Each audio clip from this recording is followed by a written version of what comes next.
Naligo si Bebe. Tapos pagkaligo raw, Nagbanlaw doon. sa dulo, sa kabilang dulo doon. Tapos dito matanggal. Tapos, hindi nasiyahan, kumuha ng timba, lumakad, punta rito sa pinakang puso. Medyo, ilang metro ito? Mga 50 meters po mula sa bahay pila Abi o nila na Inta. At yung puso po ay tabing daan. Po yung daan.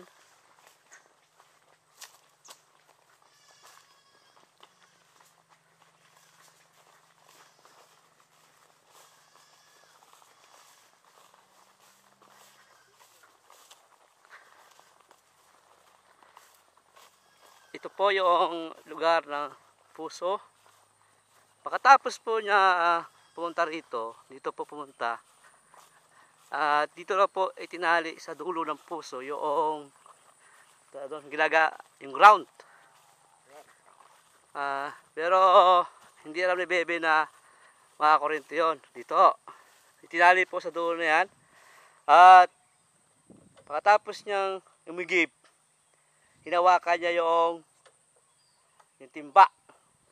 At pagkahawak niya timba, siya po daw po ay natilapid o parang nasagi. Lumapat siguro doon sa pinakang ground at siya po ay nakurinti. Ayon po doon sa kanyang kasama, nakita niya si Bebe ay nangingisay, tirik na yung mata, doon po ang ulo niya. So nadaganan niya po yung wire na walang balot na ground.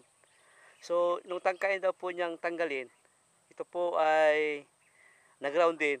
Pero ang ginawa niya, kumuha siya ng towel at tinanggal niya yung hinugot o hinila niya yung wire at itinapos sa lugar na ito.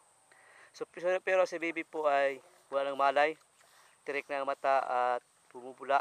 Ang ginawa po nila, after na tumawag po ng tulong yung pisay niya at nila po doon sa bahay na yon.